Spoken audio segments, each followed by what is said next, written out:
My name is Chris Claremont. You're watching Omni X-Men. Don't go any further, Chris. Don't go any further. We got this. We're here for you. Yeah, this is Omni X-Men, the show where John shows off every single variant he got for Immortal X-Men this week because, yeah, he bought a lot of them, and he bought the one in 25. He bought a lot of them. This is the whole show, folks. This is now the entirety of the show is I got to go through every Storm cover because we love Storm around here, and so does my man, Justin. What's up, No Good Comics? Hey, is this that how you use the tool properly? Is that am I doing that right? Get my Legos out. Let's play with Legos. Lego time. I had to show this off because it's just it's the little fire extinguisher. I love that guy, Iron Man. Yeah, it's great, little robot. Don't you spray me until I ask. It's so good.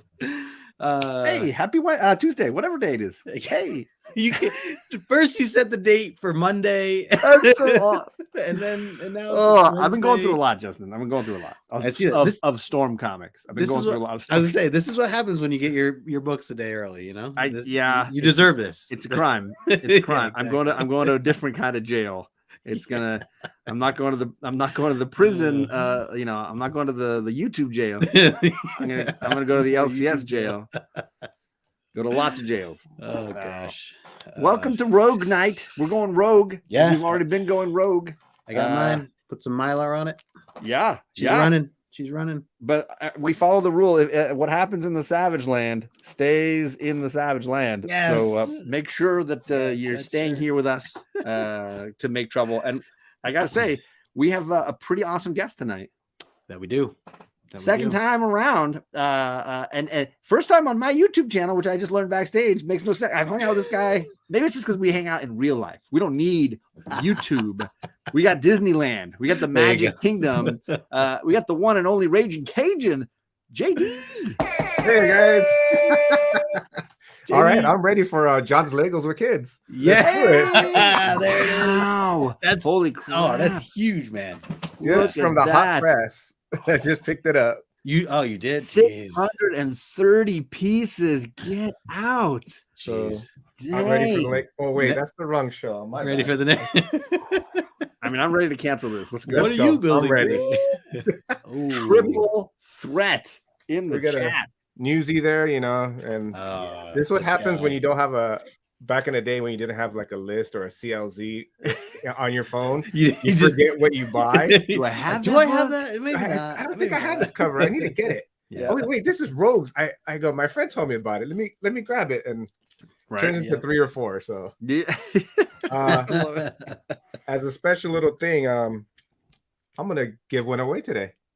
What? Ooh, all right. So some lucky person here, since it's your channel, John, and it's my first time, you asked a question and one lucky person gets one. Oh, do you want to do it at the beginning or the end? When do you think can we end? All right, can we tie it in? We could tie it in with our questions at the end. Yeah, put one of your questions. You guys decide in the private chat which ones you want to pick, and somebody gets a free little book. What? All right. So nice of you, man. Good deal. Wow. This is gonna be a fun one to talk about too. So yes, that's a nice gift. We'll get into some Rogue. Again, we're gonna discuss issue 171. And all the information for these two gentlemen is in the description down below. If you want more Lego goodness, if you want more comic talk, if you want more community stuff, definitely don't worry about Justin. JD's got you covered. He's doing all of that stuff. I'll be here with if you want Legos. more Omni X-Men next week on Justin's channel. We're gonna have Climbing Comics Alan, so you want to be subscribed over to Justin's channel for next week's 172. But by the way, Alan said he'll be ready for Monday as well after seeing you. Okay, yeah, whatever. I mean, whatever you choose. Sorry for that notification to you all. Those of you that have the notification bell clicked for my channel, all of you let me know, and I appreciate it. Very enjoyable. Very enjoyable. Meanwhile, JD and I were hanging out backstage having a great time last night. I don't know where Justin was. Well, let's check in with the chat. Those notification gang homies. We got Magic Lasso in the chat, rocking and rolling, saying hello to everybody, including Rachel and Diana Ross. What do you call it when Rogue is on a magazine cover? A Rogue in Vogue. I love his jokes. I dig it. Nailed it. And there he is, the Ragin Cajun himself. Link down below for the Instagram and the YouTube. He's everywhere. Big Daddy Ross, thank you for the shout out for the channel tonight on the Instagram. I appreciate you, sir.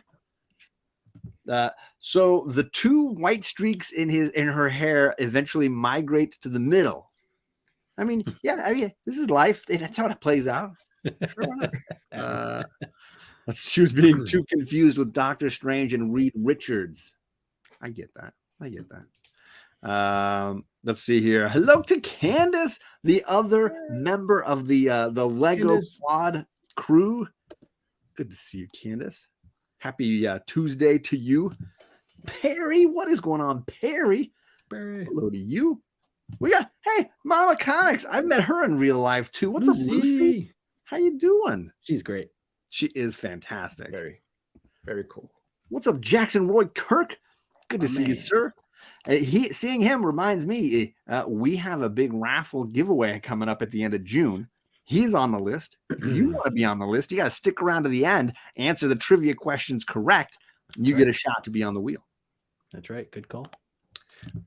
Chet says hello to John and Jay and Cajun. Love it. Ragin Cajun. Sorry. Chat. I'm really happy. Chet tonight after completing my main comic mission.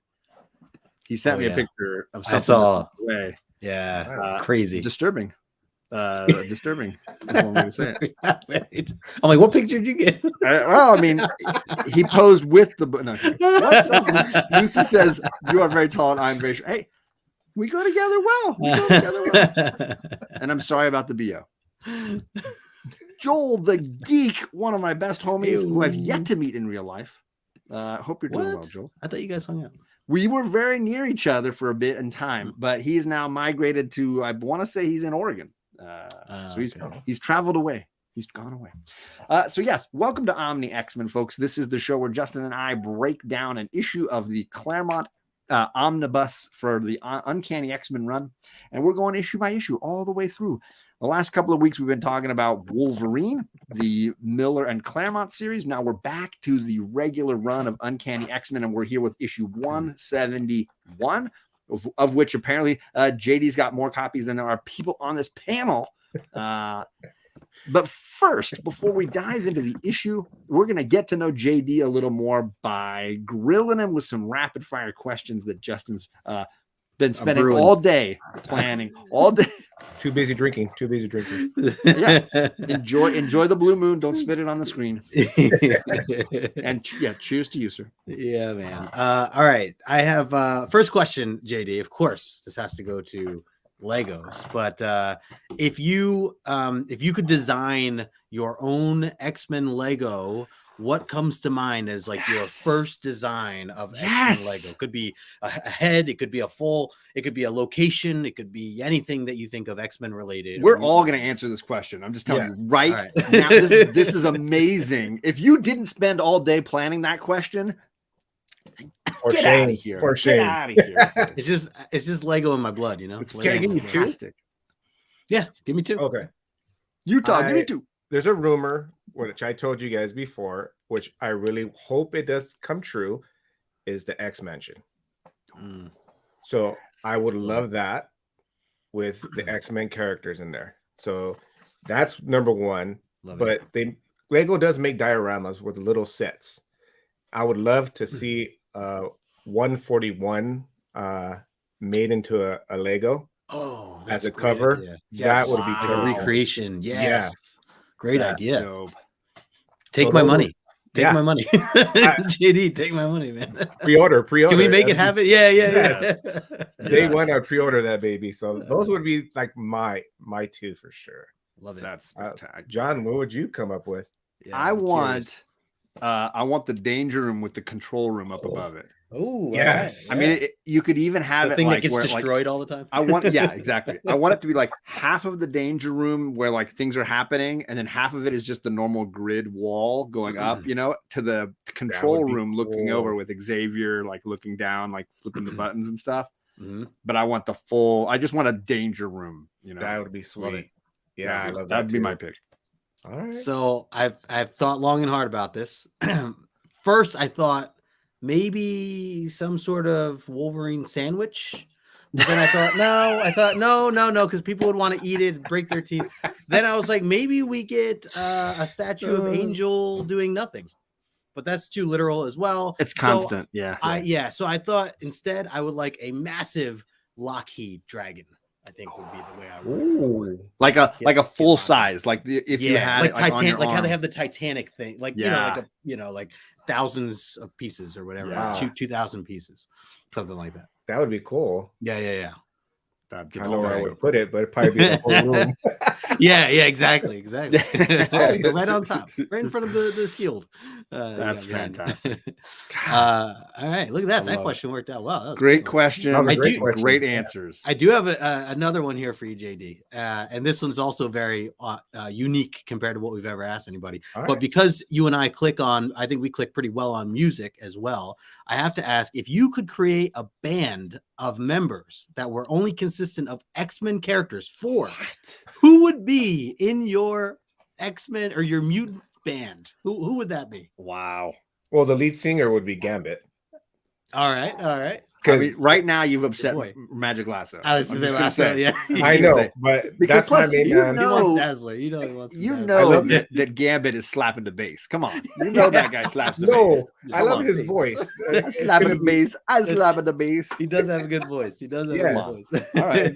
And just to hear him say share, just with that accent, it's gonna be beautiful. He can do that as a background vocal backup. Okay, singer. I could dig that. Wait. So let's clarify. Let's say Gambit's the vocalist. Yes. Okay, you need a guitar player. Who's the guitar player? We'll go step by step instrument here, bass and drums to follow. Well, I'll go with drums because I can think of All it right. real quick. I can see Yeah. Nightcrawlers because he can just jump and Oh, that'd teleport be to cool. everything and just go crazy. Hell yeah. Nice. So I I can see love that. Nightcrawler doing that. And a bass, I'm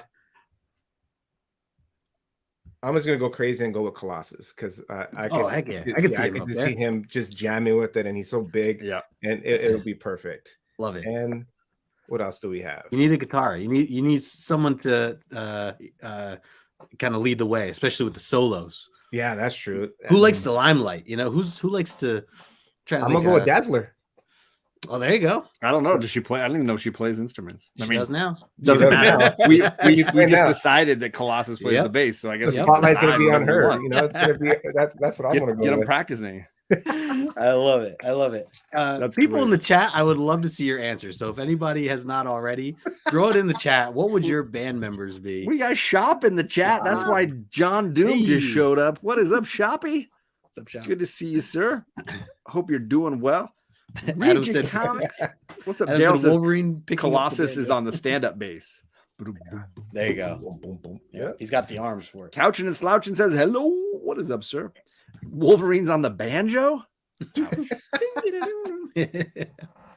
love it. Crazy. Great answers. He Great plays answers. with spoons. We all know that. He plays.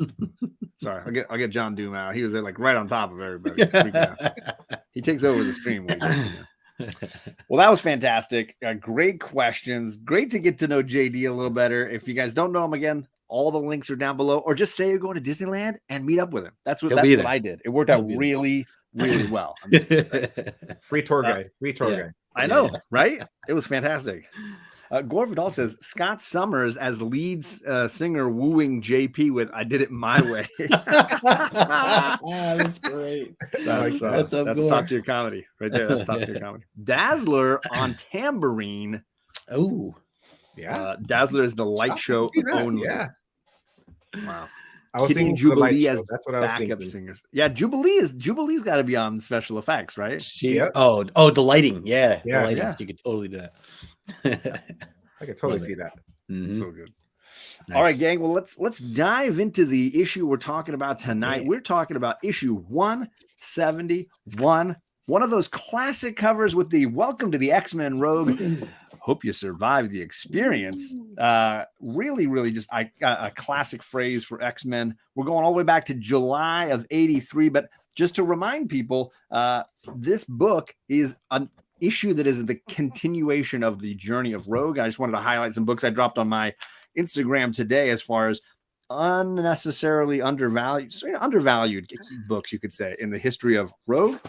These are her second and fourth appearances as she appeared in Rom Space Knight. Struggling to speak today a little bit. But, you know, as part of Avengers Annual 10, her first appearance in the Uncanny X-Men, and then these two ROM issues, and then now here as a member of the team. The scattered journey of Rogue is one that we're going to kind of spend a little time discussing tonight. But gentlemen, how about this cover? Justin, thoughts on this one? Yeah, and one other thing to add with your mentioning of all her appearances, technically she was in last issue 171 while she's on the train or bus, you know, heading to where she's heading, which to me felt very random, by the way, up until now, kind of reading this and reading those ROM issues, which I just binged for the first time, gave a little bit more backstory to their relationships with the girls. So that was really, really good. So yeah, love this cover. As you said, I mean, it is definitely one that stands out to me as something I've recognized since I got into comics, and just, you know, the artwork alone and the excitement that it brings to it, thinking to, you know, does this, you know, cover show up within the issue? And I think in many ways it does.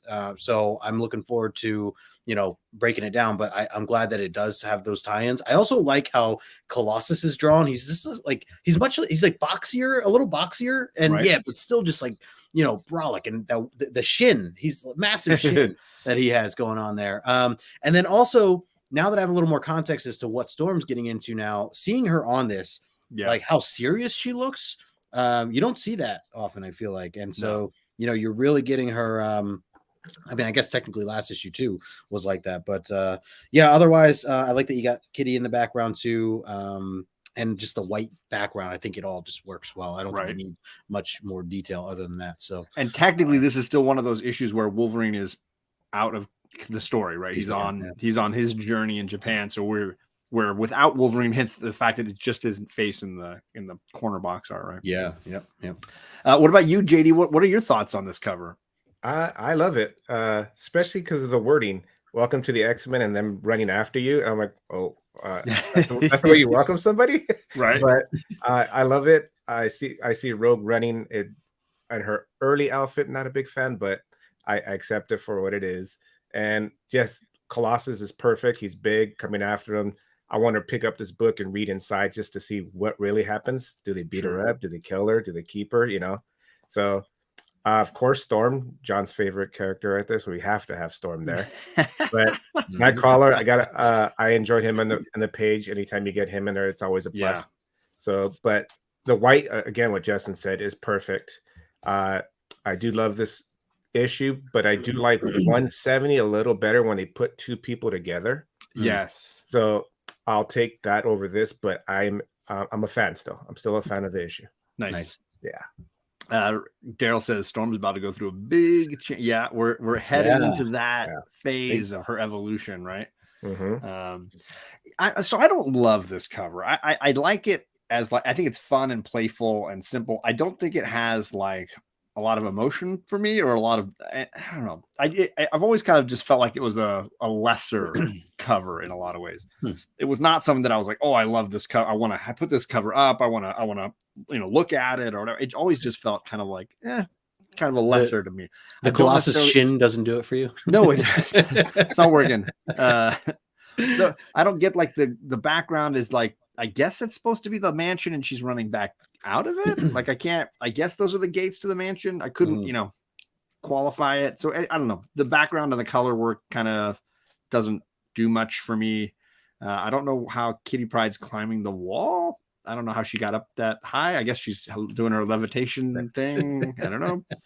And I don't know why Rogue's not flying, but, you know, whatever. Like, why are you running away from guys when only one of them can fly? Like, that's the question. Also, she could take them all on if she really wanted. I mean, turn around, right? Is she holding back? Plus, I'm obviously a Miss Marvel fan. I want to see her on this cover throwing down with Rogue more than I want to see this. But maybe they were saving that for the inside, because that is a big part. Yeah. But let's dive in. Speaking of the inside, let's dive in on that. Okay. Boom. Like, Why is that not the cover? First question. Yes. Yeah, good point. I agree. Second question here. Where'd the jacket come from, girl? Because you're working that vest. That vest is happening. Yeah. So previous issue we had Storm knife fight, took out basically the leader of the Morlocks, and now she is commanding them, telling them, look, we're not going to kill people anymore. We're not going to just go up there and punish people. We're going to be good guys. If you want to live down here and live in the sewers, that's your jam. I'm fine with that. But we're not going to go up there and do the things you've been doing in the past. I'm in charge now. I'm in charge. Who's in charge? I'm in charge. Then she goes in to check on Callisto, who has been healed from the stab to the heart that Storm gave her. And Callisto's like, oh, I'm going to get you back. And Storm's like, shut your mouth. I just took you out with a simple knife fight. It only took 2 pages in a comic book to do it. What are you talking to me for? And carries her over to the other guys and like, you get rid of this girl. She's talking too much now. And Nightcrawler's watching the whole time going, okay, that's a little harsh. That's a little crazy. When you open this book up, though, Justin, when you open this book up, were you like, what? Yeah. What? So crazy. Holy cow. So, yeah, I accidentally looked at it from when we were reading and we were breaking down with Gore a couple of weeks ago. And when we got to the end, of this in the omnibus, I just flipped, the next page, I couldn't stop myself. And I just glanced at that and I was like, oh, and I turned it back around. Like I just saw something inappropriate. I just flipped it back. Like, okay, gotta wait till I'm ready to get into it, But man, I was like, it's so that you're right. That should be a poster. That right. should be, a massive size. That should be the cover, everything. Yeah. And talking about rock and roll bands, that's your front and center right there. Like it almost looks like she's on a stage, or she is on a stage. And I had to find a picture, a gift for Beyonce because this is definitely her Beyonce moment right here. I know I mentioned Joan Jett rock and roll last time. But this is definitely this is all Queen Bee for me. Like this is definitely Beyonce's moment, her Beyonce moment. It is so good, man. And just everything else that she had. Oh, hey, Matt Spidey. Yeah, really good. Now, like I said, as you just said, we get this other side of Storm, which we kind of saw last, or I keep saying technically last issue 170. Right. But that I do feel like it was still in a different circumstance as she was going into this dangerous area with the team, dealing with a lot, trying to save Angel and all this other stuff, and having to fight pretty much to the death. And luckily there was someone on staff to heal Callisto or whatever. But this has been a massive change. And even in these first few pages, just her attitude on everything, the way she says things compared to the way she normally would talk. And I love what Nightcrawler says in that bottom corner when she says, nothing I do or say will ever change that, talking about, her being an enemy to be my enemy for life. And and he's like, and in his mind, he's like, perhaps, but the Aurora I remember would have at least tried. And that was heavy to me because, it's a great observation. I'm glad that Nightcrawler is the one to be seeing this because he, he's one of my favorites and he's always seen the good in others. So for him to recognize it and point it out to the reader was huge. So I don't know, man. It's pretty wild. And to put Callisto in her place the way she did, that was that was good because Callisto's got to just shut up at this point. At this point, what do you got? You should be dead right now, technically. Yeah, so don't be thankful you're alive, and Sunder, take her away. Yeah, exactly. Reader Comics asks, is this the only issue that Walt Simonson did of Uncanny X-Men? As far as I know, I don't remember him doing any others. But yes, shout out to Walt Simonson who drew this issue, and really just shout out to him for this splash page. Guest penciler, and Wyatt Check doing the finish. He was the finisher there. What's up, Kenneth Bird? All right, so JD, thoughts on this transition that that Storm is going through here? Sorry. Shockingly, but first we're going to look at that picture again, and that's so amazing. Mm-hmm. Walt killed it, and I thought of Janet Jackson when I was thinking. I'll take it. Yeah, she's just look at me. Here's my hand, Miss Janet. If you're nasty, yes. Mm-hmm. Also, the next part where she's going, whoever wants it, come and get it. I thought of Devo from Friday. So, who wants Storm? Who wants some of Storm? Come on, bring it. So that part right there was amazing, strong. And yeah, Callisto, she just needed to be killed, honestly. Storm, even with part where Storm just says, you know what, you're broken. I could just, it's over. But it's so good, right? Yeah, the beginning is amazing. The art just kills it, dude. Oh, yeah. I reopened this and I totally forgot about this part, and I loved every part of it. Never will again. Yeah, but I do like Nightcrawler saying the stuff about Storm. He's like, this is not the Storm I remember. This is not the Storm that is, but right now it's kind of, it's disturbing. Totally. Yeah, so I'm loving the first couple 2 pages right there are killer. Candace says she remembers this issue might have been in one of the first X-Men movie comics that she bought, like a trade that was for the movie. So there you go. Nice to know. Sweet.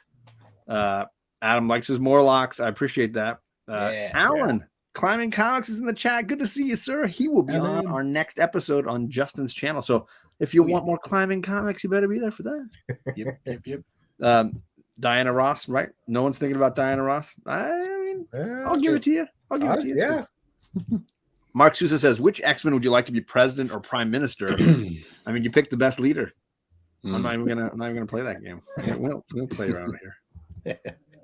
Continuing along, Nightcrawler's still concerned, but we drift off instead to a person having a dream. It's Madeline Pryor. She's dreaming about burning in flames, and she wakes up to tell Scott this story of an airplane crash that she was piloting the plane, and it was a scary moment when she barely survived. In fact, was the only one to survive a plane crash, a burning wreck, and she was unscathed. And it happened to be the same day that Jean Grey died. WTF, man. What when you read that, JD, were you like, coincidence? I'm like, was that on purpose? Was everything connected? Everything here, it was wanted to know more, wanted to dive in, get to know why it happened at the same time. My head was turning just knowing it.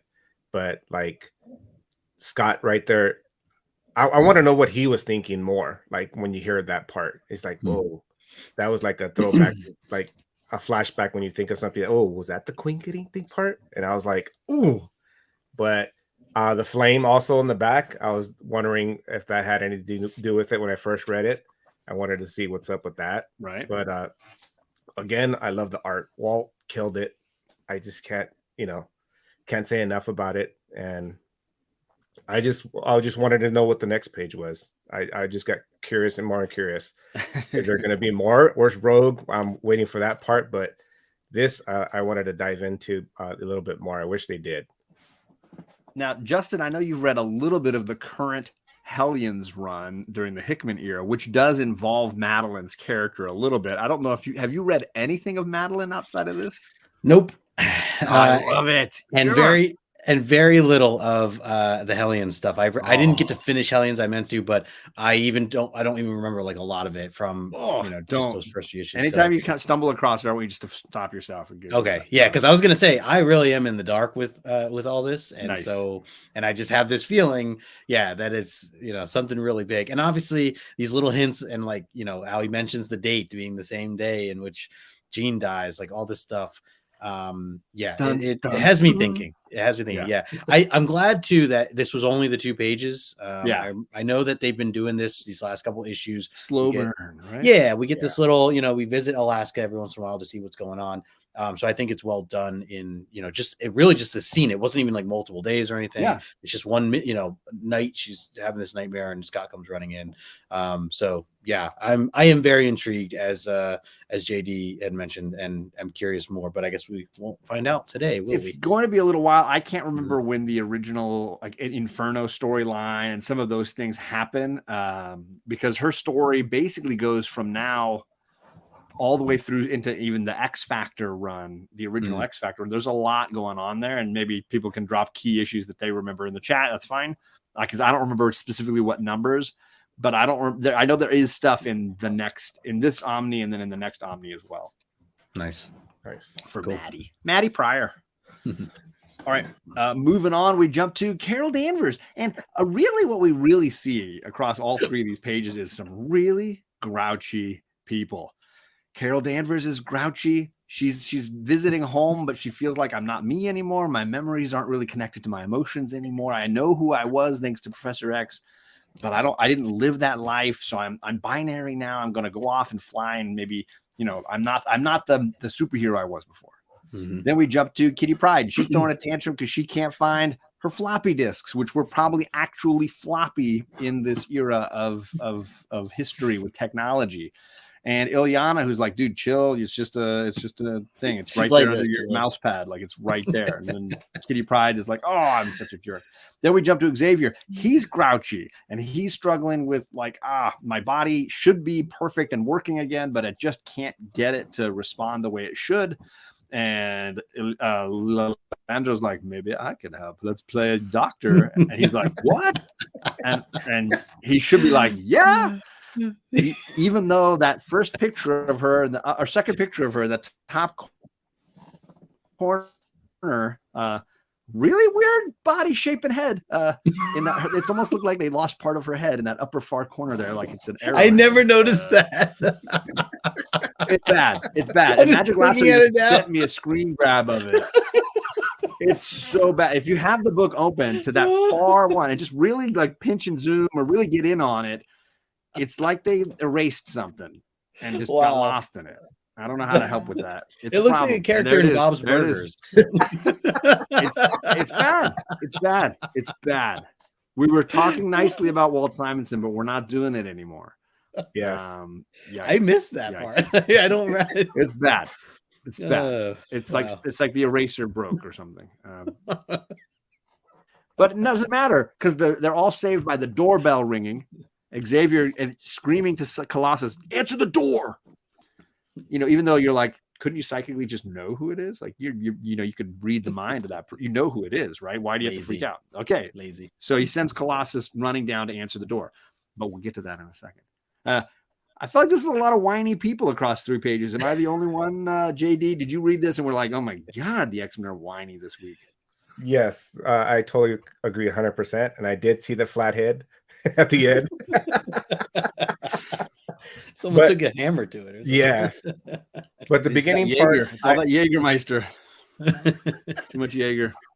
I did feel sorry for a girl because she could never feel that connection with her mother anymore. Right. Like the memory part. So I did feel sad because I was close to my mom. So that part was the whiny part. But my heart was with her saying, she doesn't have those memories, how the feeling was. Right. So I did feel for her on that part. Of course, Miss Whiny Girl in the middle there of the whole panel part, you're used to it. But I do love her face expression in the center when she's sticking, like almost wanted to see her stick her tongue out and then just say, okay, I am a jerk. but I'm gonna own up to it and I'm gonna rock it. And the other part with Professor X getting it on, I was like, oh yeah, Rico Suave here. I like that. I gotta see how this new body works now. Yes. But I got all this new gear. Let me see how it works. I have to agree with you. Or it was a bunch of downer stuff in these panels right here. Makes you wonder if Storm's leadership is affecting everybody. Everybody's getting grouchy. There's a grouchiness. What'd you think?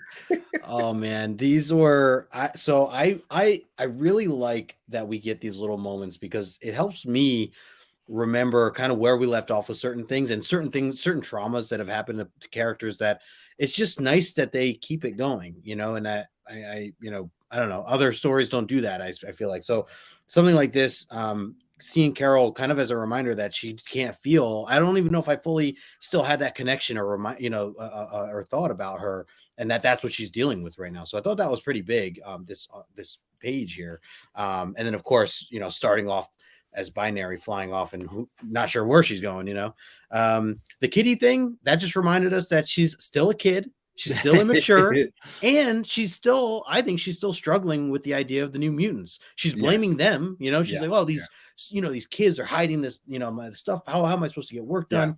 And meanwhile, it's not even them. And to me, that's just like, just a little kid being I'm going to blame my little sister because she's so annoying to me already. Yeah, right. Just immature, you're overreacting. And I like that she says, I am such a jerk. And John, I thought you were gonna have something with the professor, such like a typo or something like did you mean professor is such a jerk?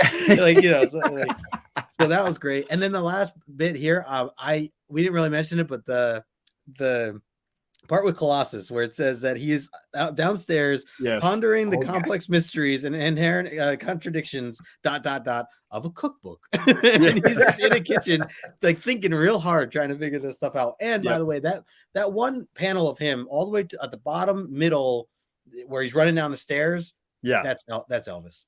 And, then, and he's going to the door. And, so proceed with that, John, as you leave. He's making a quiche, man. Those things are complicated. Yeah, they're not. Yeah. I wanted to mention, Ryan, these are the important questions we want to know about. Is Angel still in his diaper? Because we lost track of him since last time. But I can tell you he's not doing anything. That's for some things are better left just unknown. Yeah. Right.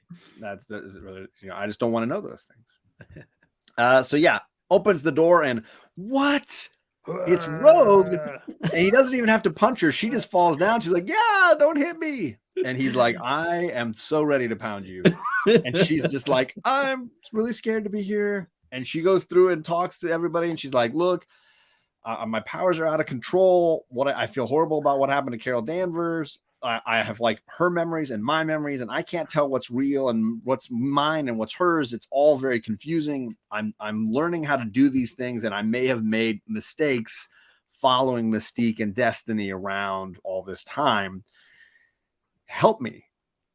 And of course, the X-Men, compassionate that they are, all say, no way, get the heck out of here. This lady does not belong. I'm just curious before we get into, there's a spectrum here that we'll get into as far as from compassionate to slam the door in her face. First reactions when she's coming in here, Justin, where would you fall on the spectrum?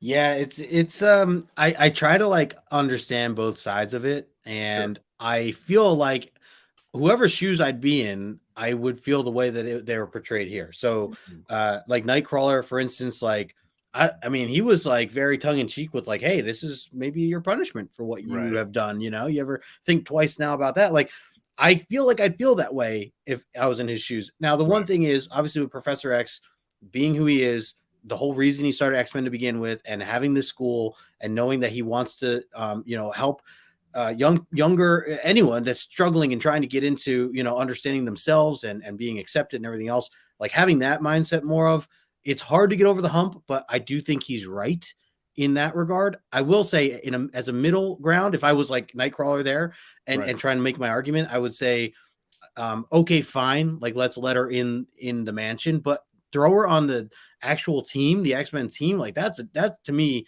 seemed a little dramatic because the points that were made, and I know we didn't get there yet, but the points that were made with like Storm saying like, hey, I'm the leader. And if, we go off in a battle, she could literally just be on the other person's team and just turn on us and kill us because she literally has tried to do stuff like that before. So why would we put her in a situation where when we're trying to combat somebody else, we have to worry about her behind our back? Right. I agree with Storm and stuff like that. I think that you could put her with the New Mutants. Boom, easy, solved. Just a kid. just started. I'm sure Kitty would be like, yes. Put her with the New Mutants. Yes, she would. Yes. I mean, also because she's like, on a serious note, she is trying to figure herself out. So in that case, she's not mentally stable. She needs help. She needs to work on herself. Accept her in, but just keep her in more in the educational side of things and as a student than being part of the team, because I just feel like that's like joining, I don't know, like a football organization and then being like, all right, you're gonna be a starting quarterback, like we're just gonna get you in there and you're gonna start. I don't understand that reference. JD.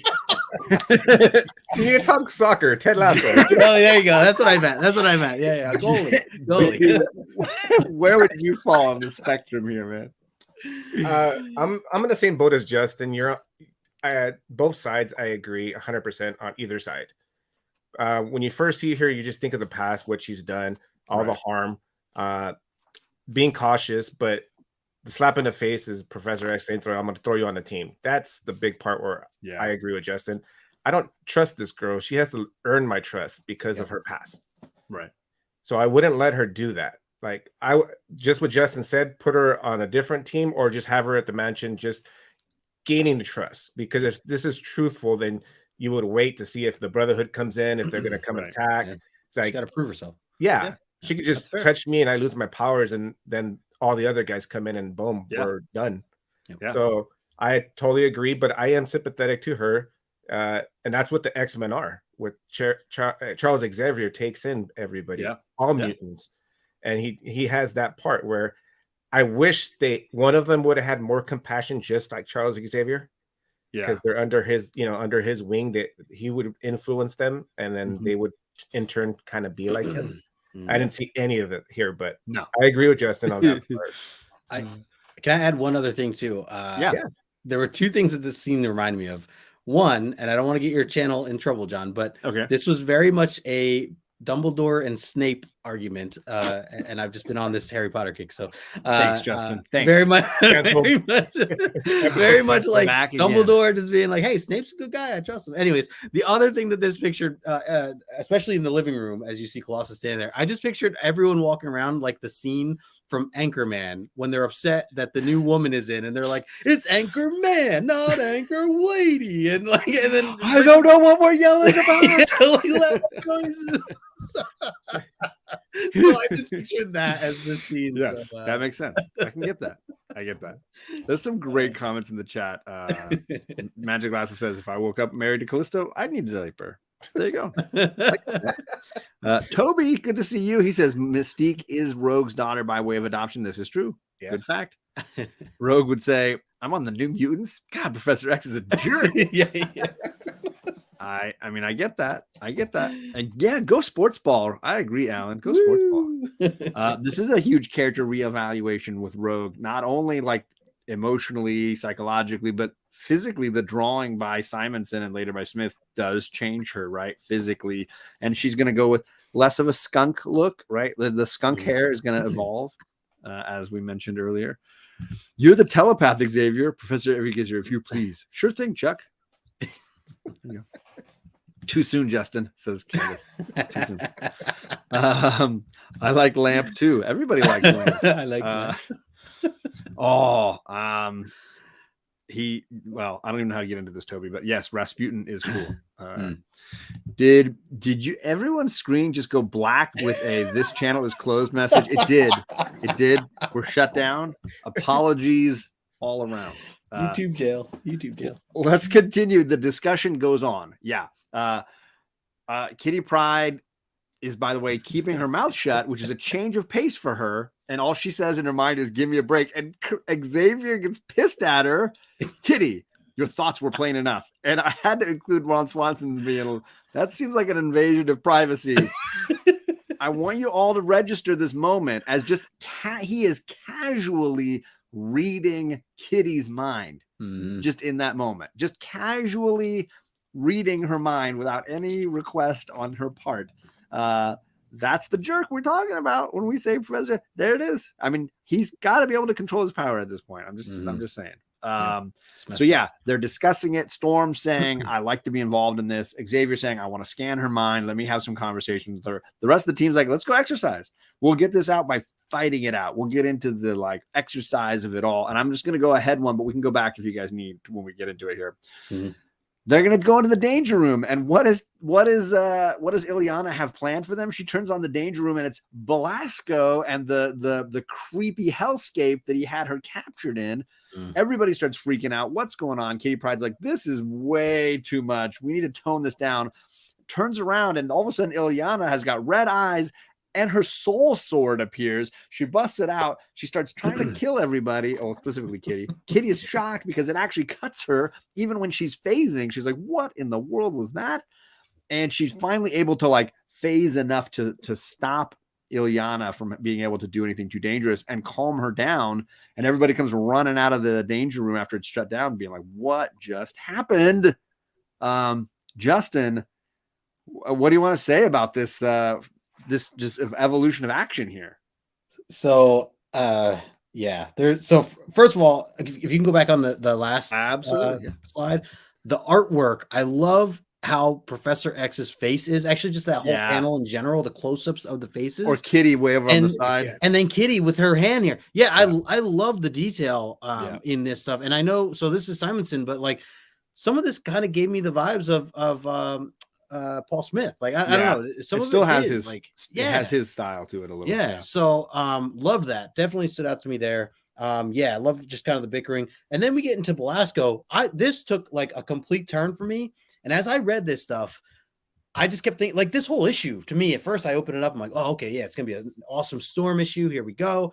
And then we get Binary. I'm like, oh, never mind, this is gonna be more of a Binary issue. Okay, like, oh, we get a little bit of Rogue. Okay, yes, Rogue issue. And then I thought it was gonna be Ileana Rasputin issue, like with all this. And I really thought, even just with these like two, I know it's only a page or whatever, but I thought we were going to really get into it. Where it's like, okay, like we're going down this again, and I thought it was all legit. Obviously, becoming, she's being taken over now. I mean, it is legit in that regard. Like, she's got her red eyes and everything else, and we get to see, this wicked sword, which I don't remember her that sword ever before that we've seen anyways from these issues. And I do have it in the facts at the end. This is the first appearance of Ileana's soul sword, which is her classic weapon that now she's infamous for.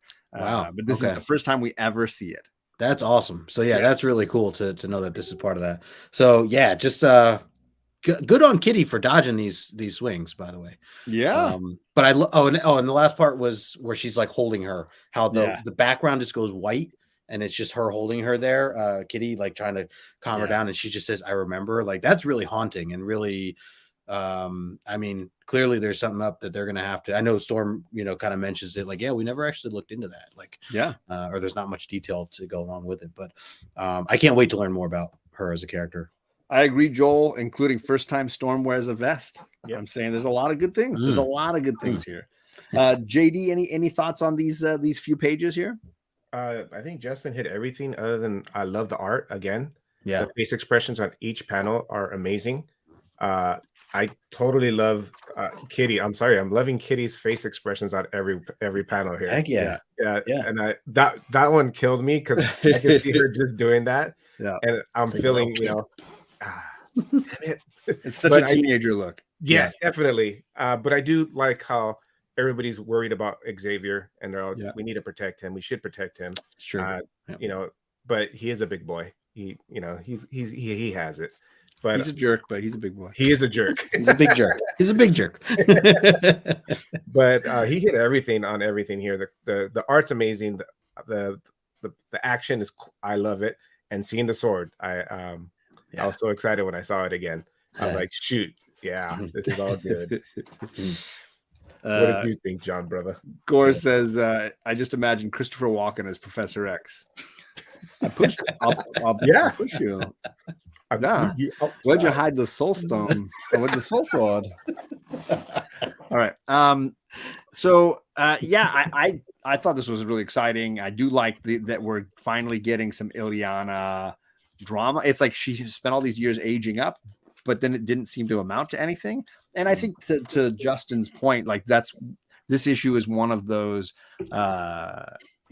team issues that you get in comics sometimes when you have a whole cast of characters and it's not part of a larger story arc. It's a standalone, but it's catching you up on a lot of key characters. And I think Claremont does those issues well and juggles all the different storylines better than I think a lot of writers do. New Teen Titans is another example of a comic that does that well, where they'll have a big story and then in between you'll have some filler issues where they're getting everybody a little bit of background on who these characters are and what's going on in their lives. And I think in the same way Marv Wolfman could do it well there, I think Chris juggles a lot of characters, a lot of storylines, whether it's Carol Danvers, whether it's Kitty Pryde or Ileana. I think everybody's getting some notes to play here. Well said. Gore says, ever since this episode, I've been intrigued and disturbed by the implications of Ileana's imprisonment and how I think it's likely more evil than we dare speak about. Think about. I do think there's a lot of things to dive into there. And I think, if I recall, some of that Ileana and Storm miniseries we get at the end of this omnibus gives us some of that insight. That's what, I'm hoping we get some more info there. So moving right along, Storm goes up to her room to meditate and relax. Her plants are dying, so she makes a little Storm to kind of water her plants, and she's deep in her thoughts and stressing about not only what's going on with Rogue and what's been going on with that knife fight with Callisto, but really what's been going on inside of her. She notices she doesn't feel like herself. and she turns around and notices the little tempest that she made to water her plants is now launching her plants around the room and breaking them. So she has to then stop that from happening and try to like weep over the destroyed nature right there. And then of course that's when Xavier jumps into her mind to say, I just finished, come down, let's talk about Rogue. And then when the second he's gone, Storm lashes out at him, starts throwing knives at the head that really wasn't there. So I don't know what she was really thinking. Xavier, on the other hand, is like, as I broke my link with Storm, I caught a thought flash from her. She's unusually disturbed, but I'm not really going to worry about that right now. Justin, what are your thoughts on what Storm's going through here? Yeah, I feel like this is like it's some of the heaviest part of the book. I mean, just seeing where Storm is, getting a sense from her own perspective in her mind, what's going on. She's battling her thought of like how it used to be before she joined the X-Men, her beliefs as a human and what she stands for versus what she feels is required in this position of leadership with the X-Men. And she feels like she's doing that very well too. So it's like, well, one or the other. And she understands that this is for a greater cause to like be with the X-Men and help, humanity essentially. But it is requiring some stuff that is making her go, or at least she thinks it's requiring stuff that makes her go against what, she does. And very much like the fight with Callisto, like that was the biggest probably part that we've seen so far. And I think that is definitely the thing that changed her. But to see her kind of lose it like this, it is so not like her. And yeah, just, I mean, clearly she is going through some changes right now. And for her to like throw a thunderstorm and not even realize it, as she was first just trying to water her plants, man, like this was a great read. Like this scene was one of my favorites. And even like seeing her in shadow here in this panel, like some of the artwork, the close up in the eyes looking through the plants and stuff like that as she casually tries to start watering them and stuff. And yeah, it was really well done. And I mean, I love Storm, and it's just so different for me to read this part of her. And I feel like we do get some of this much more in the more current like Hickman type stuff, but to me it was never like explained how she got from there to there. Obviously there's a lifetime worth of stories, but this is kind of like shedding a little light on some stuff, or a lot of light I should say, on kind of understanding why she becomes a bit more hardened in that regard. So. And it's ultimately, I think, why I like Paul Smith, and then and why I can appreciate the John Romita Jr. stuff we're going to get soon after, because this era of Storm is that evolution emotionally of her character in a lot of ways. Nice. Jackson Roy Kirk says Storm is clearly not herself. She's usually naked in her room. Yeah, I mean, she doesn't water the plants with her robe. Doing with that robe. It's crazy. JD, any thoughts here on Storm's anger issues?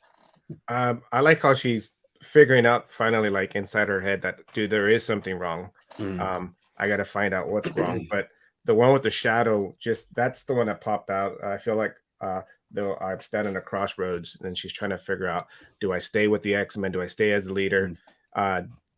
Xavier told me that the time is going to come where she has to find out who her true self is. Yeah. And right here we get more in-depth detail about herself and Storm. So I'm loving it. This whole thing was beautiful. But just the part where she was losing herself and she recognized it is the big thing that popped out. I think in that way, that's what I always liked about her and Nightcrawler. They're very self-aware characters, right? They're aware of their own flaws, their own challenges and difficulties. Some of the other characters can lie to themselves and delude themselves about what's really going on, but I think these two are pretty honest with themselves overall. Yeah, totally agree. Well, let's see what happens when we get back to talking to Rogue. Everybody's chatting. Everybody's like, okay, this is interesting. Yeah, okay. Maybe we can't trust her. Can we trust her? I don't know what's really going on.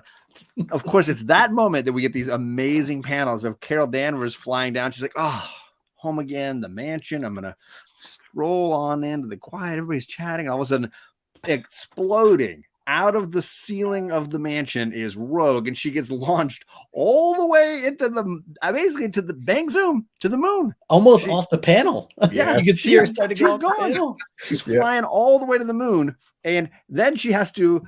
We can jump back later. She has to fly all the way back through the atmosphere, and Carol's now outside, and Carol's like, I love this part. She's like, "That's the spirit, kiddo. Come and get me if you can," and punches her again. She can't even get a punch in on Carol Danvers. It takes Colossus grabbing Carol and being like, "Seriously, don't hit her again." And Xavier saying, "Look, let's talk this all down." Carol Danvers like, "Are you kidding me? She's ruined my life." And Rogue's like, "I don't even know who you are, lady. I've never seen you before."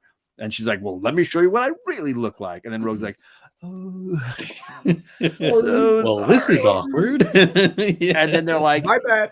And then Xavier's like, "She's also joining the X-Men right now."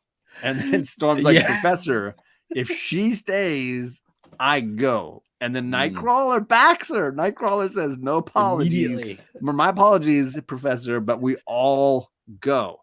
So I don't want to get too far from this bit, but let's I'm going to let JD dive in on this. And JD, firstly, this setup, right, where it's like everybody's deep in discussion. Yes. Carol just quietly, these quiet panels, and then pow, like, come on, that's so good.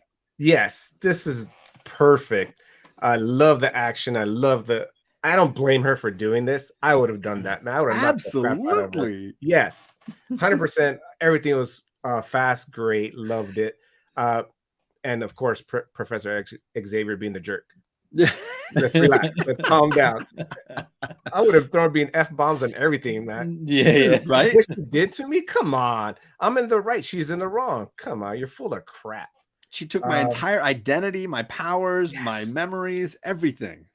But again, Walt killed it in this issue right here. This part right here was nonstop. But where you said when she flew all the way and she had to fly back and got her ass kicked the second time. Yeah, so good. I love this. This was like the best part for me of the whole issue.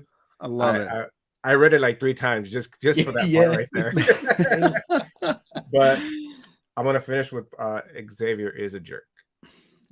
It's true. It's true. But sorry. Go ahead. No, I'm sorry. No, Justin, I was going to say, what are your thoughts on this setup here? Because I kind of feel like it's like what we've been waiting to happen or wanting to happen with somebody to really clock Rogue, and then it's like, boom. Everyone else is so reserved, they're kind of gritting their teeth. They're like, "Oh, if I could hit you, I would, but I'm being good." And of course, someone who's not an X-Men, who kind of can do this stuff comes in. And this reminded me of like Thor in Endgame when he's like, "Bring me Thanos," and he just and just goes crazy. Only this time it's being crazy on Rogue specifically. So yeah, this definitely like got me out of nowhere. Reading it digitally, I'm like, whoa, like, is this even like I didn't even expect this to really be happening. And I laugh at the panel right here, this middle one, where Professor X is like still in his loafers. He looks like his legs are crossed, and he's just he's just like, "X-Men, are any of you hurt? Yeah. Are any of you injured?" Like, I just picture him being real calm and talk while everyone else is like, off their rocker. Yeah. And he's just sitting there in his loafers, like, "Everybody okay?" Yeah.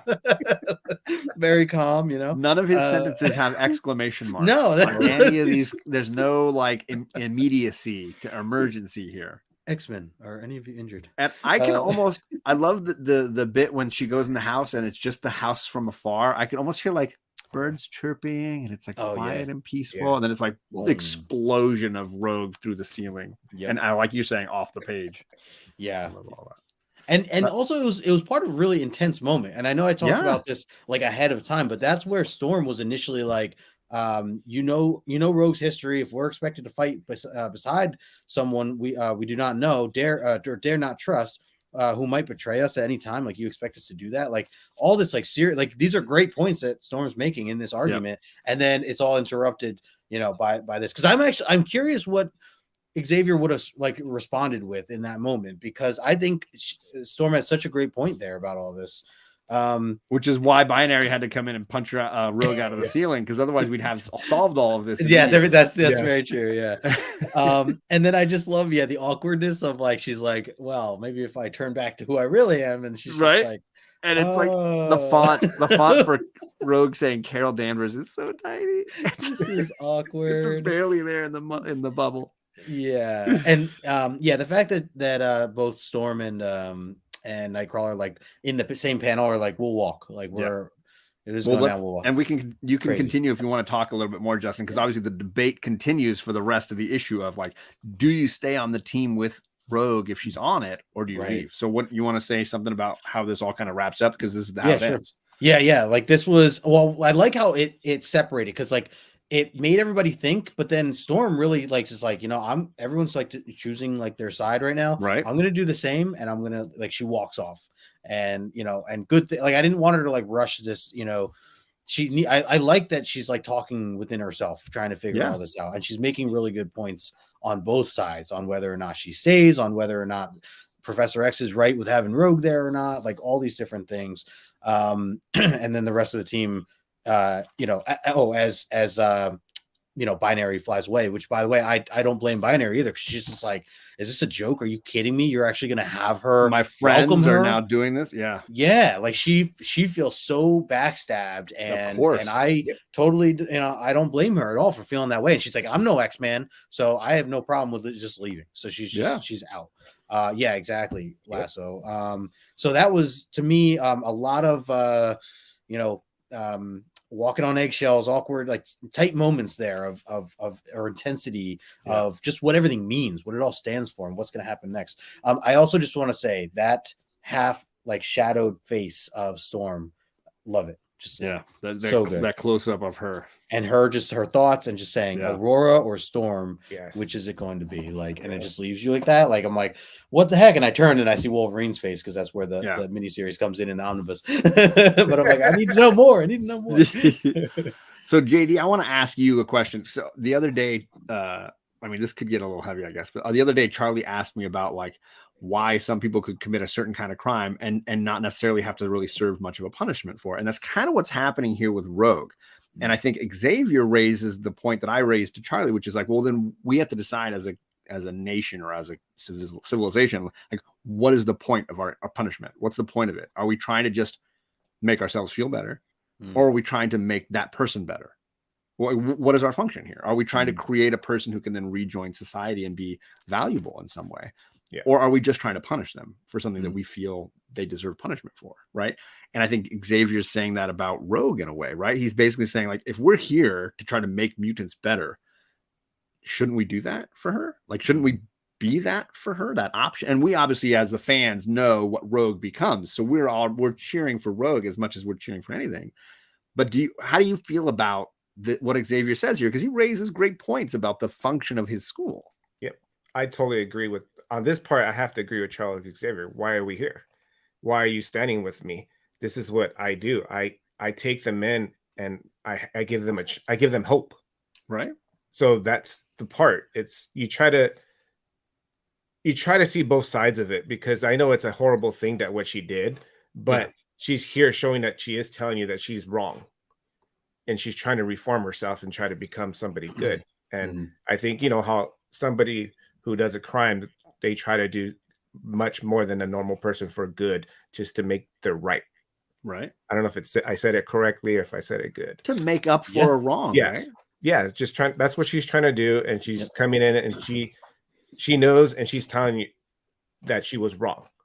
Even her, her adopted mother said, keep on going, we'll figure it out. She knew inside her heart that she was wrong, and she came in and she wanted to reform. So I could see it, though. I could see how deep this panel right here was to see. I'm getting tongue tied right now. I should not have drank so much. Well said. Well said. Have another, JD. Have another. My mind drink more. My mouth saying something else. It's a big. These are big ideas, though, right? These are big ideas that Xavier is raising here. And again, that's why I went to this conversation I had with Charlie the other day, because I felt like it's important to know our purpose here, right? And I think Xavier, at least, even if he's over the line the other direction, where he's going a little too far with trust, has really strong motivations and is designing a purpose for his school that I think they can't really ignore. And this is where I feel like someone like Colossus, or maybe even Nightcrawler, would step in to say, let's find this middle ground. Like, clearly we don't trust her. Clearly you want to try to help her, and that's part of your message to this as a school and as a mutant. So middle ground being, as I stated earlier, like how about we, just put her on like team B or training, or sure she can stay, but she's not going to go out on missions with us. Like that's, if I was Nightcrawler, I feel like that's what I'd be saying, or Colossus. I picture Colossus actually like saying this more, because he's like, wants everything to work out, be welcoming, be understanding on both sides, but also be reasonable of like, even what Storm pointed out of not trusting and being in a dangerous situation. So I feel like, and well said, JD. I mean, I'm with you there. I just think there's like this middle ground that I just wish that somebody spoke up and said, and we never really, at least. Yeah, I mean, we've got X-Men Blue and then Red and Gold. You could be on X-Men Taupe. Yes, right? yes. X-Men Beige. We'll put you on X-Men Beige for now. You can move up to Fuchsia next week, and then we'll see where you go. You got to work your way up. I mean, Kitty Pryde had to do a lot to get to where she is. You gotta put her through the ringer here. You can't just have her get the teaser that she might be on the New Mutants. And then yeah. And of course, it ends with most of the team deciding maybe Xavier's got a point, and we could try this out and see what'll happen. Of course, Carol Danvers is like, peace. I don't trust you guys anymore if you're going to stay with her. And Storm walks off saying, I need to think about this. Like, I don't know how I feel about this, but it doesn't seem right. And when she walks off, there's definitely some ominous, creepy elements going on here, whether it's the shadows or just her thoughts or that expression on her face. Heavy thoughts going on here, right? Yeah, totally. Any last thoughts on the issue at all, gentlemen, before we get into some grades here? No, or how about this? Let's wrap it up. Justin, why don't you hit me with your overall thoughts and your grade? Yeah, sure. So I think that really talking this out with you guys, it had brought my grade up even more. I mean, I was already going to put this at like an 8.5. I think this is going to go more into a 9 to a 9.2, especially with just seeing where everybody's at right now. I know sometimes some of these might be looked at as like filler when it comes to like chopped up mini stories, but I think so much of it is just so important to keeping us, the reader, connected to all these little storylines in a really well done way, where nothing's too overly done or done over and over again, whatever. Like, I think it's just evenly done, and then obviously some really heavy moments going on between Storm and what she's dealing with, Rogue and what she's dealing with, Binary and what she's dealing with. Like, there's so many heavy moments here, and of course Colossus trying to figure out the cookbook. Like, these are some heavy things, really big stuff happening. Yeah, really big stuff. So I enjoy the heck out of that stuff, and that's why I'm into the X-Men stuff to begin with from the Claremont era, because of how often he takes the time to hash out these little details. Even Rasputin, like Ileana, I'm so excited to kind of see where else this goes now that I know, like, man, there's something dark going on that we still haven't figured out yet. So it's just little Easter eggs that I'm sure is setting up so much more. Madeline Pryor, all that other stuff. Right.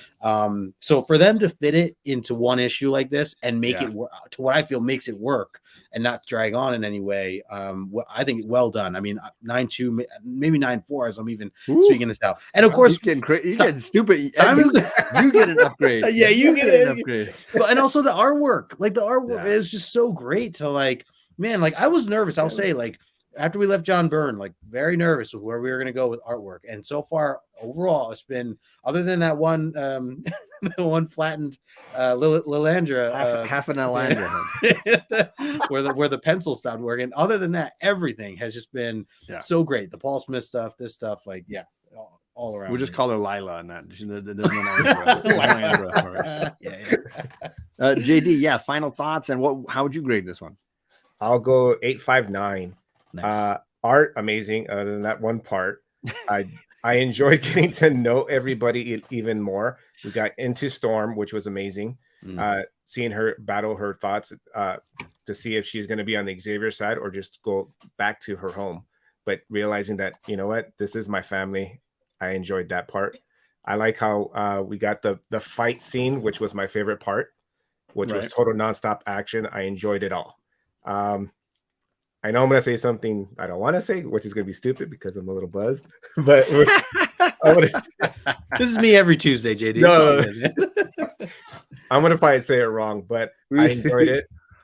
I'm getting tongue-tied already. But I'll go with 8.59. I totally enjoyed this issue. I'm going to reread it again because I totally forgot about this until you guys brought it up.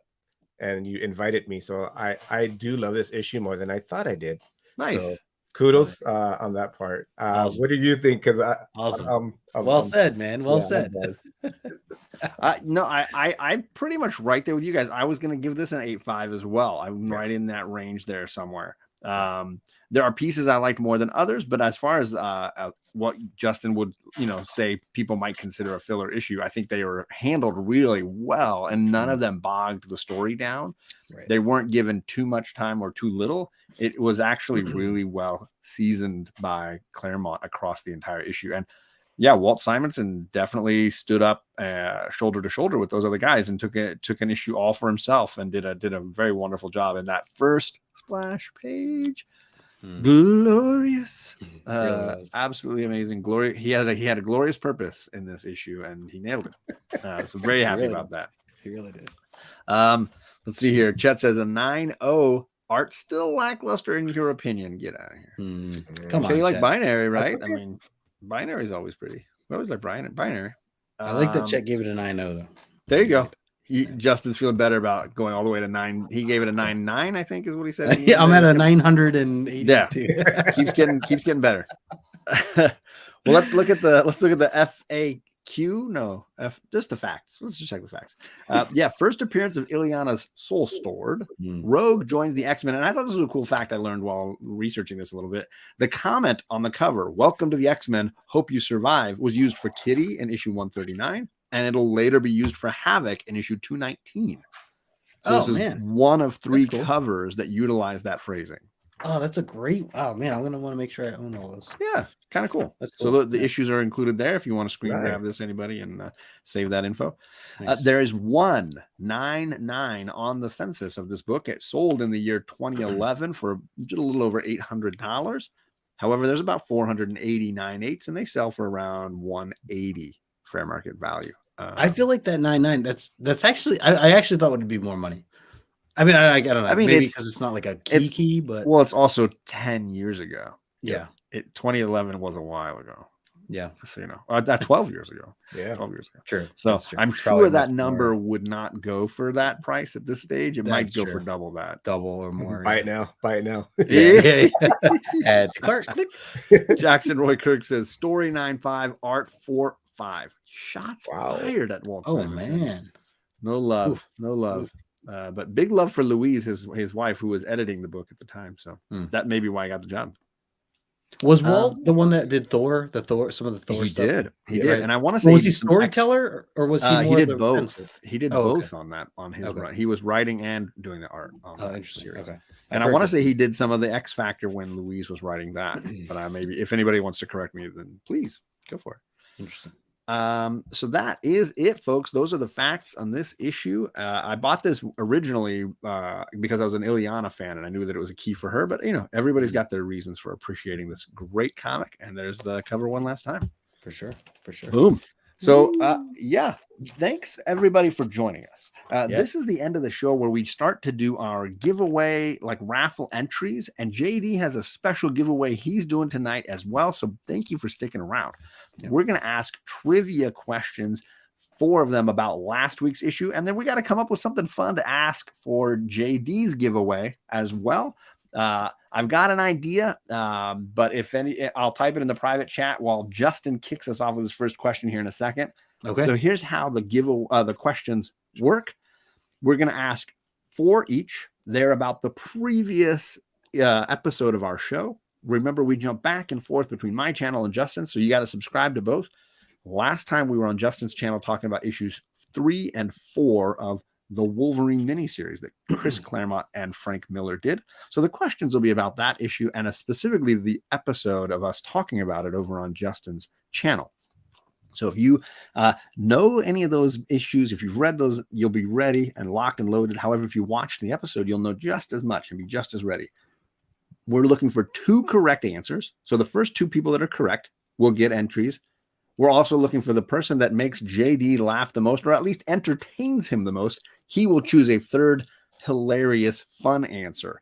So you can know nothing about it and yet still get an answer correct for the giveaway. So lots of ways to get on the board, 12 possible ways to get on the board for this. And we'll have a 13th option to win from JD here at the end.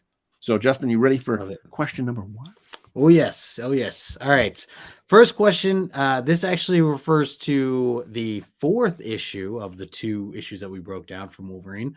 My first question is, what 2 items? This is, so I should clarify, 2-part answer. The answer needs to be together in 1 comment. Got it? 1 comment, 2 answers. What 2 items were delivered to Shingen, the father of Mariko, in issue 4? Beginning of issue 4 is like probably a couple pages in.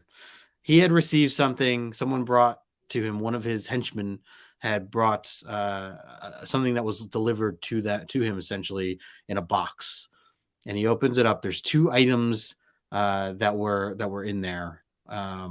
What were those 2 items? What's in the Again? box? Got to be typed together. Got to be typed together. Ooh, did somebody just play the guitar? Who's playing the guitar? Nope. See, No, I hit something.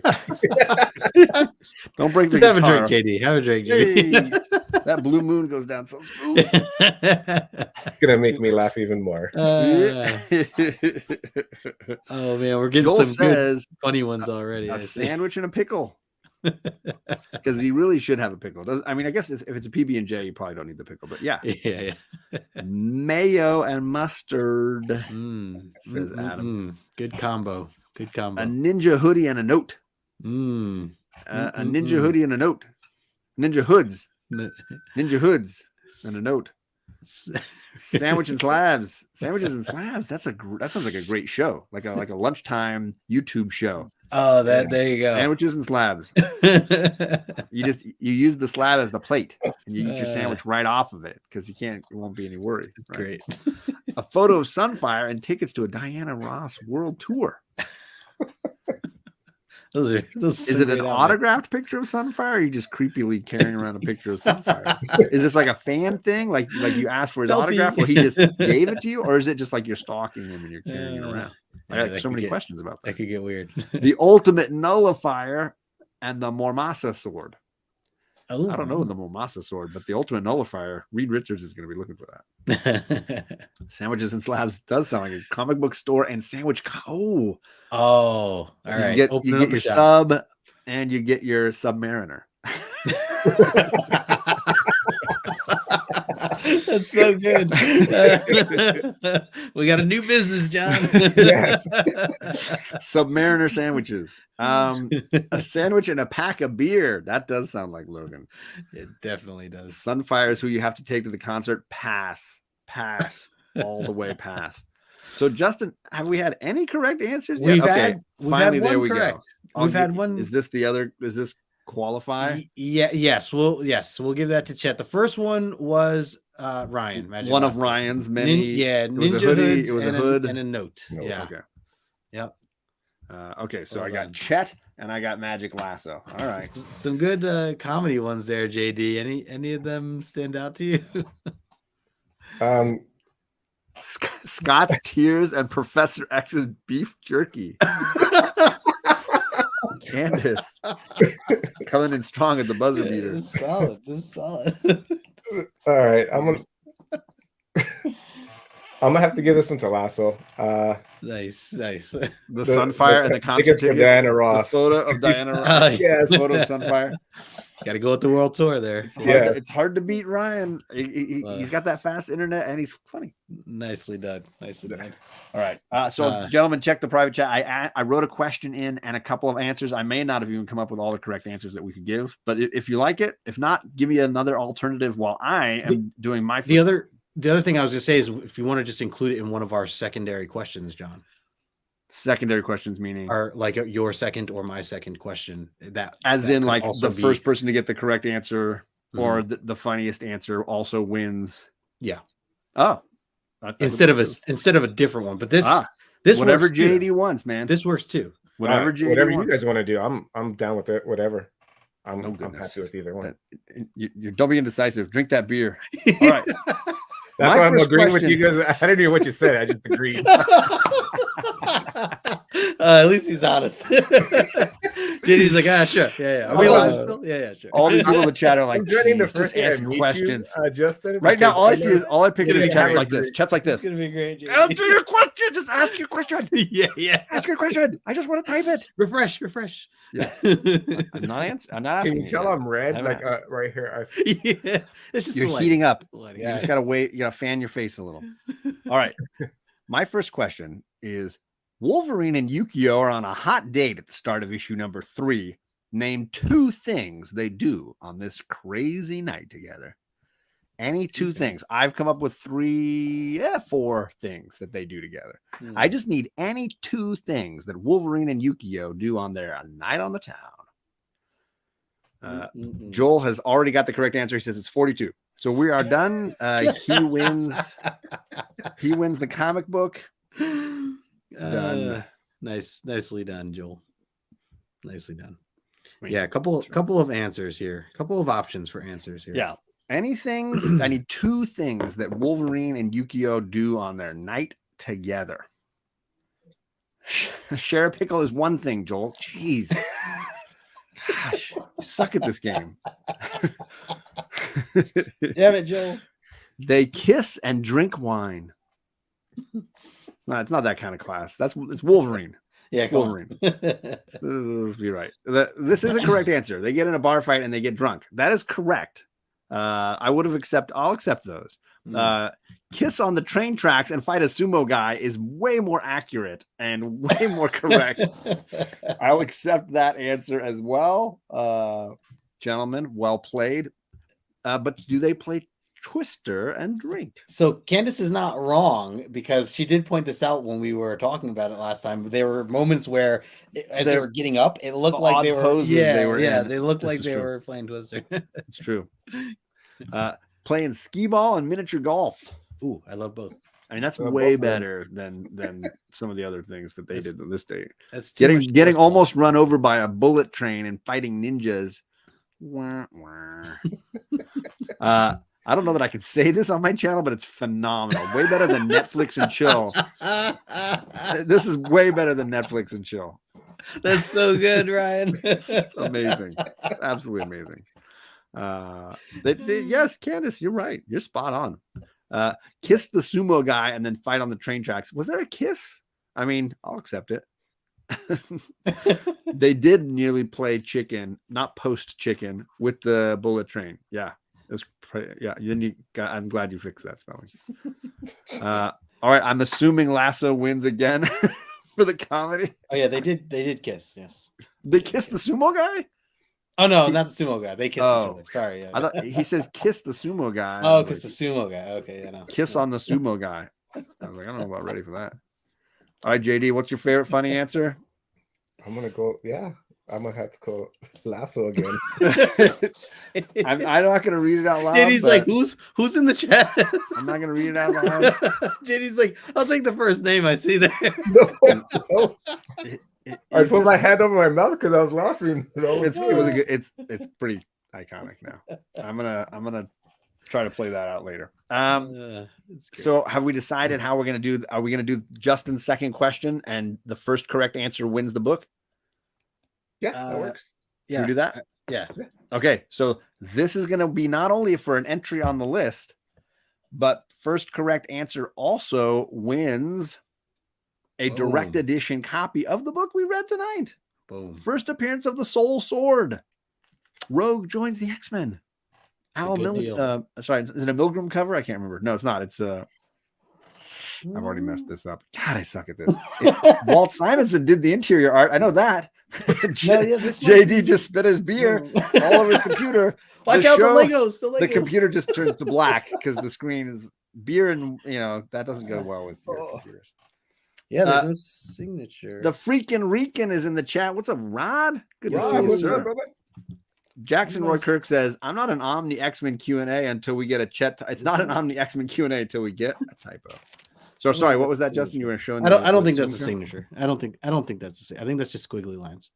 No, that's Walt Simonson's signature. Actually, it is. Wait, really? I think that's how Walt does his signature. If I'm not okay. mistaken, I wasn't joking, Jay. Don't spit out another. That's I know it's not Al's. I know it's not Milgram's. His is All right. So this question, the first correct answer gets not only the raffle entry, but also the direct edition. And you'll have to hook up with JD through Ragin Cajun Comics over on Instagram. All right. So buckle up. This is good. And spelling counts. Just putting it out there. Spelling counts. What did the note say that was written to Shingen in the box that he opened for my first question that I asked just a few minutes ago? There were hoodies or hoods and a note. And what did that note say? What was written on the note, people? What was written on the note? Who will get this first? It's a pretty lengthy answer, but we'll see. It's pretty lengthy answer. We'll see who gets the answer. The magic lasso. I feel like J-Lo right now. Excuse me. You don't know why I feel like J-Lo? I'll explain it in a moment when we get the correct answers here. It's not damn it, Joel. It's not 42 this time. So disappointing. One day it will be 42. I mean, I hope you when we're talking, stay consistent. We'll be talking about Jackie Robinson though. Yeah. So I feel like J-Lo because I'm waiting for tonight. Oh. Two correct answers.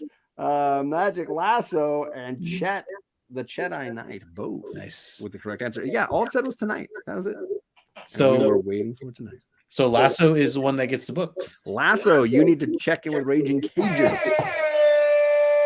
Magic Lasso said, "Give it to someone who doesn't have it." Ooh, so Magic Lasso. Who? Anybody in the chat say who doesn't have it, and then Magic Lasso, you could pick whoever you like. Oh, he can regift. Joel, don't write 42 here. This is not the time. This is not the time to write 42. Do not give it to Chet. He has this book, I'm sure. Oh yeah, he has it in like a. He's the one that owns the 9-9. 9. Let's look at the other funny answers we got. Let's see here. Meet me out back. Great one. Toby says it said, "I think I love you, but what am I so afraid of?" It said, Candace said, it said, "Meet me out back." Catch me outside. How about that? Yeah, that's what I was saying. The note said, "Professor X is a jerk." I hear an echo. Is it just me? Sorry. No, I think it's coming from either JD's laptop. JD might be your laptop. You on speakers? No. Headphones? I hear it too. Yeah. It says, "Wear something edible." Dear Lord. I can't believe I actually read that out loud. Clearly, I'm distracted. Lasso says it's Joel. Send it to Joel. First one to say doesn't have it. Joel the Geek. Hit up Ragin Cajun on Instagram, and you got a comic book coming your way, my man. 42. Let's see here. Let's see. Did I miss something? No, just rereading chats. Let's just rereading. Don't. The note said, "Tonight snicked." Check Y or N. All right, we got some good answers there. JD, you gotta don't spit out your beer. All right, let's go. I'm gonna go with the first one that made me laugh. It's gonna be Candace. Meet me out back. Nice. It's a great one. How about that? It's a great one. All right, Candace, you got another raffle ticket, my girl. You're at 22 raffle tickets in our whole giveaway. Oh, they're all good though. This is the best part of the show. When it's always better when Justin's not hosting because he's not stressing about stuff. He's not doing the slideshow. He's just able to. I drink a little more than normal. Yeah, right. He loses his cool a little faster. It's the best. All right. My final question, the last question of the night is: at the end of issue 4, Logan finally kills Mariko's father. What does she do in response? Dun, dun, dun. Killed her dad. What is she then? What is her immediate response? There's two things that you can pick. I'm willing to accept either of the two answers I sent to Justin earlier today, which I was like, I sent my questions to Justin at 10:30 this morning, my time. I was ready. I was shocked this morning. We were like, what the heck? Get out of here. Even getting the thumbnail and all that when you asked for all that stuff, like you had it scheduled. I mean, heck, you were ready to go yesterday. So I know. I was Got me again. Darn it. All right, so I got both of the answers that were correct. One of the things she does is, you killed my dad. Marry me, Logan. That's true. Yeah. Which I'll tell you right now, I got daughters. I don't like this answer. I don't like this. Yeah, you don't want to. I don't like this answer. That is the wrong answer. But correct answer for you, Candace. You got a raffle ticket. Nice. The other correct answer is gives him the family sword. Also, I'm not happy about this as a dad of daughters. Not happy about this. If somebody marries my girls after killing me and taking my lightsaber, I'm not okay with this. This is not options. But let's see the comedy answers. Seppuku, ritual suicide, Japanese style. Oh no. That's not what happened, but could be funny. Tickets to Tokyo Disney. Hey. Now, see, Joel is playing to the audience, playing to the man here with that answer. Yes. I don't think the Macarena is the right answer, but I love it. Oh, they're both good. But you'd be dead, John, so it won't matter. Candace. If they're giving away my Avengers 1. Yeah, I was gonna say, who you passing that to? They give away my Avengers 1, passing down the and then they marry this Jamoke. We got problems. We got problems in this household. All right, I think we got our funny answers. JD, do you got a fave? He played to my heart, so I'm gonna have to give it to Joel. Joel nailed it. Nicely done, Joel. Well played. The hand opened her chastity belt. Okay. The chat's off color tonight. I don't know. I'm gonna get in YouTube jail all over again. You are definitely locked I'm in serious trouble. I don't even know what's going on here. John, don't let the girls talk to Candace. I agree. Jackson Roy Kirk.